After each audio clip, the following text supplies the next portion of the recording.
Bonsoir, heureux de vous retrouver pour la présentation de ce journal du mercredi 24 novembre 2021. Au sommaire, poursuite de l'opération de destruction des constructions anarchiques au mairie de Bujumbura. Ce mercredi, c'était le tour des zones Bwiza, Buyenzi et Nyakabiga en commune Mukaza. Lancement du Tour du Burundi et de cyclisme féminin ce mercredi. La première étape de ce tournoi international a été remportée par la Kenyane Nancy Debe. 5 nations dont le Burundi, pays hôte, participent à cette compétition. Après une courte pause, la suite.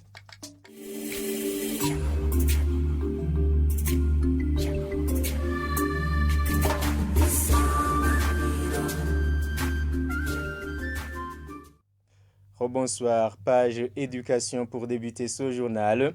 Le gouvernement du Burundi a prévu dans son budget des fonds pour régler les salaires des enseignants vacataires non encore payés. Déclaration du directeur général des finances et patrimoine au ministère de l'Éducation nationale et de la recherche scientifique, réagissant sur les plaintes des enseignants vacataires de la province Muyinga, comme quoi ils viennent de passer 6 ans sans être payés. Steve Nyongabo ajoute que le paiement a déjà commencé, notamment en faveur des enseignants de la province Changuzo et Bujumbura. Seul le mécanisme de paiement a changé, ajoute-t-il. Suivez-le. C'est un problème qui est lié à l'organisation du recrutement de ces professeurs vacataires. Normalement, ce sont les DPE qui sont chargés de recruter ces professeurs vacataires. À cette période, les directions provinciales de l'éducation recrutent sans tenir compte des moyens qui sont à la disposition du ministère de l'Éducation. Et à la fin de l'année, on se retrouve avec des arriérés parce qu'on n'a pas pu appuyer toutes les arriérés liés donc, en rapport avec cette année scolaire, l'année scolaire 2013-2014. Le problème a continué parce que les arriérés ont continué de s'accumuler. Nous avons continuer à payer avec le budget à notre disposition. Nous avons continué à payer ces arriérés. On n'a pas pu terminer. C'est pourquoi ce problème, vous reconnaissez, ce n'est pas à Muyinga seulement, c'est dans toutes les provinces du pays. Mais avec cette année budgétaire ou l'année scolaire 2021-2022, nous avons trouvé une solution, nous avons trouvé des moyens pour pouvoir appuyer tous ces arriérés. Nous avons changé un mécanisme de paiement de ces arriérés parce qu'avant, on faisait des transferts sur les comptes des directions provinciales et les directions provinciales se chargeaient de payer directement les professeurs vacataires. Mais pour le moment, qu'est-ce que nous avons fait? Nous avons pensé à payer directement aux enseignants. C'est pourquoi nous avons demandé des rapports au niveau des directions provinciales. On est en train de collecter tous les rapports. On va commencer à payer. On a déjà commencé à payer pour la province Changuzo, pour la province Bujumbura. Et on est en train de faire des vérifications pour d'autres provinces. D'ici quelques jours, on va payer parce que le budget est disponible, le budget est là, pour payer ces professeurs vacataires, les arriérés depuis 2013 jusqu'à aujourd'hui. Poursuivons ce journal en page infrastructure. La démolition des constructions anarchiques se poursuit en mairie de Bujumbura. Cette activité s'est déroulée ce mercredi dans les zones Bwiza, Buyenzi et Nyakabiga.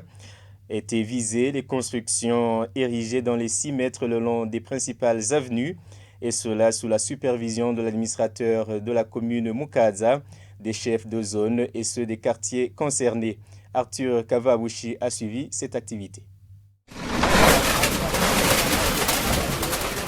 C'est à la zone Buyenzi de la commune Mukaza, près du port de Bujumbura, où s'est poursuivi ce mercredi le travail de démolition de ceux qui ne l'ont pas fait eux-mêmes. Là-bas, ils ont démoli une partie d'un immeuble en étage de la société Alubuko qui se trouvait dans les 6 mètres de la route. Après, cette activité s'est poursuivie à l'avenue de l'imprimerie au quartier Jabé. Là-bas, il y a une maisonnette en annexe construite dans la partie de la route où ils ont d'abord réveillé celui qui dormait filmer pour qu'il sorte ses affaires et quitter l'endroit. À ce même endroit, il y a une partie de la maison qui a été démolie. Au quartier Jabé également, au bar Bamako, ils ont démoli la partie qui était dans les 6 mètres de la route, de même qu'à une autre maison d'à côté. En montant sur cette avenue, il y a une galerie qui abritait un salon de coiffure qui a été démoli, ainsi qu'un bar qui s'y trouvait et qui a été entièrement démoli. Cette activité a été achevée à la venue de l'université au quartier Nyakabiga 1, où en général des clôtures construites dans les 6 mètres ont été démolies, dont un carroche, un bistrot, un étage construit sur un salon de coiffure qui n'a pas été démoli parce qu'il y avait encore du matériel à l'intérieur. Cette activité a été supervisée par l'administrateur de la commune Mukaza, accompagné par les chefs de zone et de quartier, avec l'assistance de la population sans contestation. Toujours en page infrastructure, certaines routes goudronnées du quartier Mutanga Sud en commune Mukaza sont en état de délabrement. L'insouciance des habitants de cette localité est l'une des raisons de la dégradation de ces routes, comme l'indiquent certains automobilistes qui se sont entretenus avec nos confrères. Ils demandent aux autorités compétentes la réhabilitation de ces routes qui se détériorent du jour le jour. Reportage de Nicole Nininahatsk. Lorsque nous sommes passés sur certaines routes très fréquentées du quartier Mutanga Sud, rien ne laissait croire qu'elles auraient été un jour goudronnées. L'état de ces routes se délabre progressivement. Les responsabilités de certains habitants de ces localités est l'une des causes principales de la détérioration de ces routes, comme l'indique cet automobiliste. Avant, cette route était bien goudronnée. La source de cette dégradation de cette route est la création d'un nouveau quartier appelé Sororizo. Les habitants de cette localité n'ont pas bien entretenu les caniveaux. Ils étaient souvent bouchés et les eaux usées ne parvenant pas à passer par les caniveaux, elles se déversaient sur la route, ce qui engendrait sa dégradation. Il explique également les conséquences de cette dégradation routière sur les véhicules. L'état de ces routes pose un grand problème, que ce soit pour les propriétaires de petites voitures ou de grandes voitures. Les véhicules subissent beaucoup de réparations dues à la dégradation de ces routes. Ces derniers demandent au gouvernement une réhabilitation d'urgence pour ces routes qui se détériorent du jour au jour, ainsi que pour toutes les voiries où s'observe ce genre de cas. Le ministre en charge des infrastructures publiques a déclaré la semaine dernière, lors de la présentation des réalisations de ce ministère, lors du premier trimestre 2021-2022, que le gouvernement burundais a déjà recensé toutes les routes délabrées. Deogracias Sangani Umwami a précisé qu'en cas de disponibilité des fonds, ces routes seront réfectionnées suivant les priorités. Page sport à présent, lancement ce mercredi du Tour du Burundi de cyclisme féminin. La première étape de ce tournoi international a été remportée par la Kenyane Nancy Debe. Pour les athlètes burundaises, le manque de travail en équipe leur a été fatal lors de cette première étape. Elles espèrent faire mieux lors des étapes suivantes. Omer Ndouaï.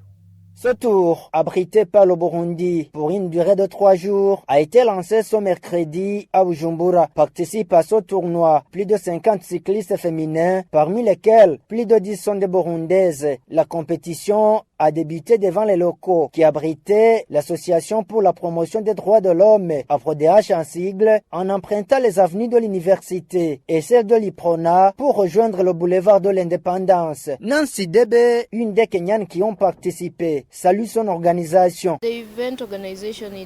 C'est un tour bien organisé. J'apprécie bien la bonne organisation. C'est pas facile d'organiser de telles activités de grande envergure. Des dames provenant dans différents coins du continent. Je suis impressionné. Le succès est ici un grand facteur pour moi. Certaines des cyclistes burundaises trouvent que le travail non collectif les a touchés. Cependant, elles espèrent faire mieux une fois cette erreur corrigée. On n'a pas la même endurance, les autres s'entraidaient, mais de notre côté, on n'a pas agi collégialement. Ce que nous comptons faire, comme Burundaises, c'est de conjuguer nos efforts pour occuper de meilleures places. Niyubahwe Samuel, directeur général en charge du sport au ministère ayant le sport dans ses attributions, trouve que la collaboration entre entraîneurs et cyclistes permettra d'améliorer la situation. Ça, c'est un travail des entraîneurs. Je pense qu'ils ont trouvé une leçon ici en participant dans cette compétition avec d'autres athlètes venant d'ailleurs.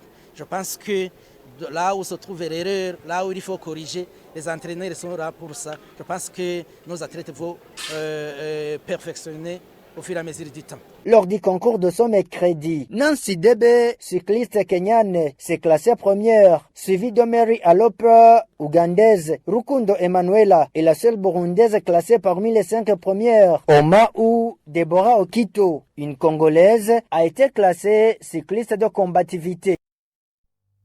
En actualité internationale pour clore ce journal, en Éthiopie, l'ONU va évacuer d'ici jeudi les familles des employés internationaux.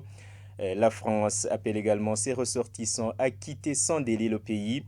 Des combats se rapprochent de la capitale après plus d'une année de guerre entre les combattants du gouvernement et les forces rebelles dans le nord du pays. Suivez ce reportage de nos confrères de France 24. La guerre n'a pas atteint la capitale. Pourtant, de nombreux expatriés comme Alexandre Erlacher sont en train de faire leurs valises. Les 900 Français qui vivent ici ont reçu le même message de l'ambassade. Ils sont appelés à quitter le pays sans délai. Alexandre n'a pas hésité. Là, avec les récentes annonces du gouvernement, on s'est dit qu'il était préférable de partir quand même. Et il n'y a pas que les Français. La plupart des autres ambassades occidentales ont lancé le même message. Parfois depuis plusieurs jours déjà. Tous nos amis sont partis. Il nous reste vraiment plus que quelques amis qui restent par nécessité du travail ou par choix. Alexandre prendra la nuit prochaine un vol direct pour Paris. Si les expatriés s'en vont, c'est parce que ces dernières semaines, les rebelles qui menacent le pouvoir éthiopien ont fait une avancée fulgurante. Ils ont pris successivement les villes de Kombolcha et Shewarobit, à seulement 200 km d'Addis Abeba. Ce qui a poussé le Premier ministre Abiy Ahmed, prix Nobel de la paix 2019, à partir en première ligne. Je serai personnellement mobilisé sur le front pour mener les forces armées. Ceux qui veulent faire partie des enfants de l'Éthiopie salués par l'histoire, levez-vous aujourd'hui pour votre pays. Les rebelles du Front de libération du peuple de Tigré sont en guerre depuis 1 an contre le pouvoir central. Ils sont soutenus par 9 autres groupes.